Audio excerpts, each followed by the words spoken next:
and welcome to the Gadsden Art Center Museum. We are a small art museum in Quincy, Florida, just 25 minutes from Tallahassee, with year-round art exhibitions and programs for children and families, and we're excited to be a part of the WFSU Summer Challenge.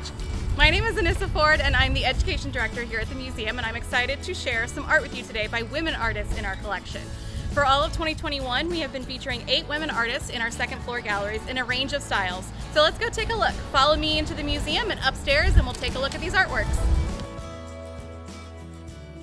Here we are in the Bates Permanent Collection Gallery at the museum. We have a collection of almost 200 art objects at the museum. And right now for 2021, we've got this awesome women artist exhibition featuring artworks by 8 women artists.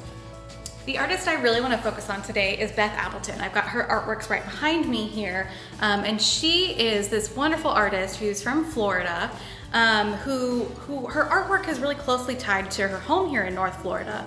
It's really inspired by the land and the plants and animals that you see in Florida. We've got 3 pieces here. We've got a market day. This one's called Back to the Garden, and this piece right here is called Floridala 2 Score, and it actually has some really fun figures in it. There are some alligators and some frogs and palm trees, and they're in this mandala shaped pattern that really kind of echo this essence of being in Florida. And this piece right here called Back to the Garden is really inspired by her time here in Quincy, Florida, where each of the flowers represent someone really important to her from her time here in Florida. So it's a very special piece, and we're really excited to get to have it here. These artworks are also made with cut paper, which is really interesting. So when you get up close to the paintings, you see that each of these flowers is made out of a hand-cut piece of paper that she's painted and then cut out. All of the little dots that you see on top of these leaves, those are little teeny tiny pieces of paper that she's cut out and put on top. The background is all hand painted, and so it has this really great 3D effect to it. It's not just a flat painting. It's something very interesting. And so what we're going to do is we're going to go into the art zone, and we're going to create our own collage inspired by these Beth Appleton collages, where you hand paint your own paper. We actually have some really cool templates you can use, and you can create your own Back to the Garden artwork.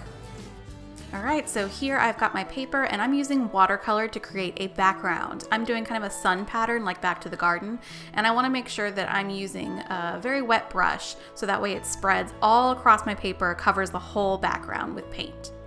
And then what I'm going to do is take one of these templates where I can color in different leaves and petals and centers of flowers, and you can get these on our website. You can even use your own. I had lots of leftover shapes that I used to create my flower, and then I actually took some of them and I rolled them so that way they'll stand up like Beth Appleton's before I glued them to my paper for a final product.